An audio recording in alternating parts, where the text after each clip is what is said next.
Okay, Big Cats UK. So it is something that I've got a little obsession with. And as I've explained before, it's something about that mystery, that unknown, the possibility of having something out there that we don't know about. Like, obviously, we know about big cats. We know they exist. We know what a lion is. We know what a panther is. We know all this, right? But the fact that there could be creatures on this island that are just out there cracking on, we don't see them. I love that idea. I think it's amazing.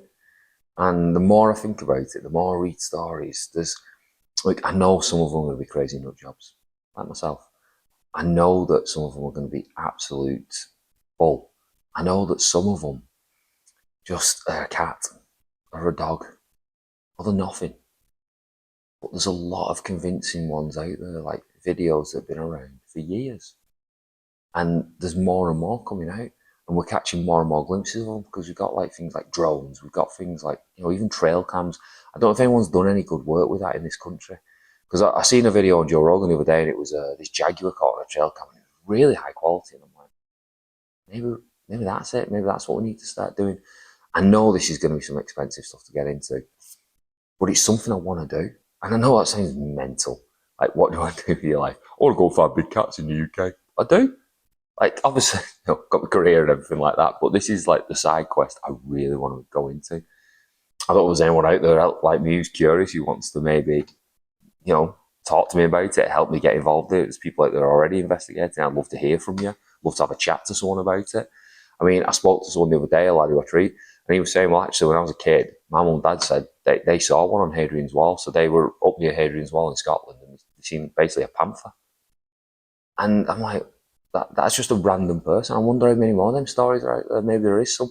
I know in Wigan we had some rubbishy stories about when they closed Haigh Zoo.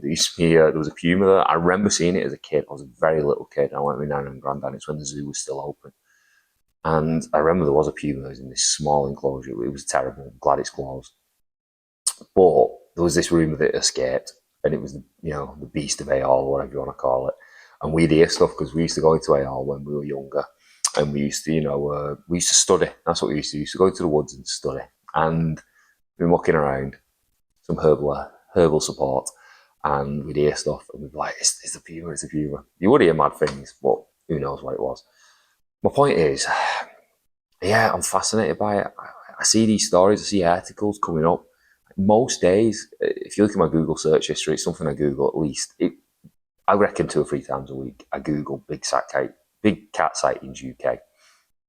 And I'll Google it like a good few times a week. Usually I'll play my little game when I get in bed, and then probably one of the last things I do before I go to bed.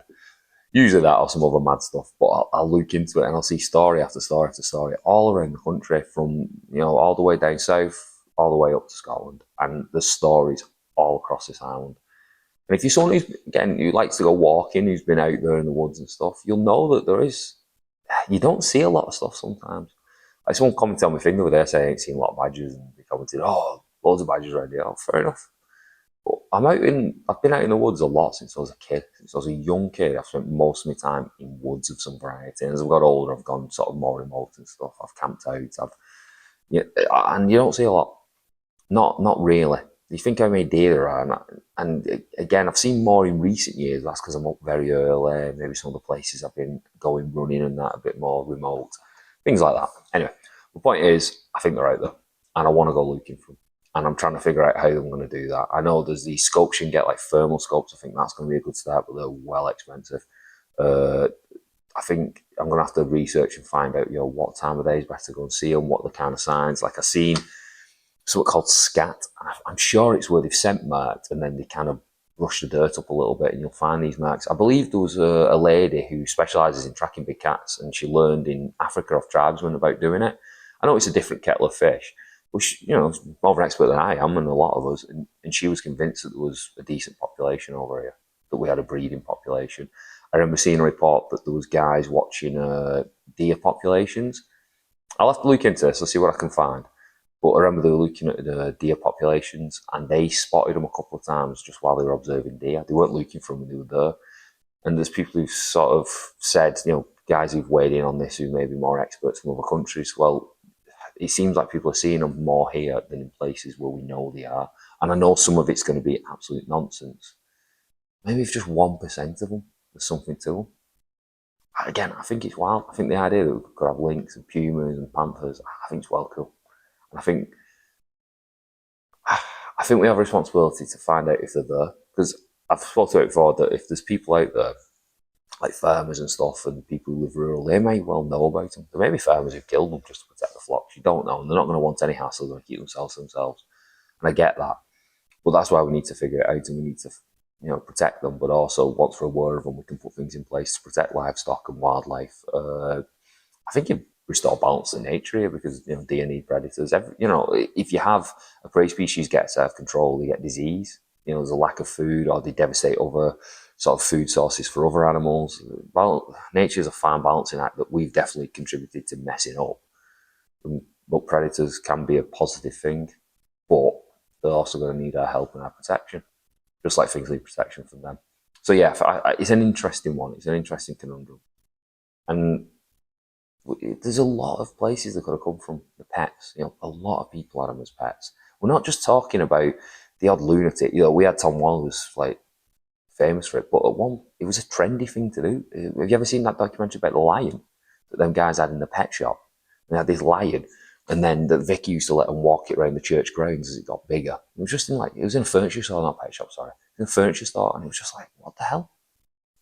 It just had a lion, and then they released it in the end. This whole cool video where they go and see it years later, and it runs on them, and you're like, "Oh my lord, it's going to kill them!" And it jumps in the arms like a baby. It's mad. Kind of makes you think about a relationship with animals and how maybe it could be different, but that's probably just a rarity and a bit weird. But yeah, my point is, lots of people had them as pets. Lots of people had them as pets, and there's going to be a percentage of those people who just let them go. People do it with dogs. People do it with cats. People do it with bloody terrapins. It's just, people are idiots.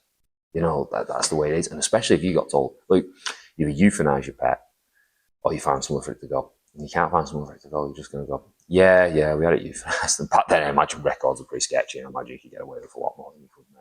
Although I imagine you could do it now. And then there's going to be people having private collections. There's going to be a certain amount that escape. There's going to be, there's all sorts of legitimate reasons why they could be out there just in the last sort of 50 years, let alone before that. So personally, I massively believe they're out there. And I'm going to, something I want to do as a side quest, as part of me going out in the wild and running and all this type of stuff. I'm going to see what I can find. I'm going to see if I can find evidence of them. I'm going to see if I can talk to people about it. I'm going to go where the sightings. Yeah, that's what I'm going to do. Anyway, I'm going to leave it there. Nice little rant for the morning. Bye-bye.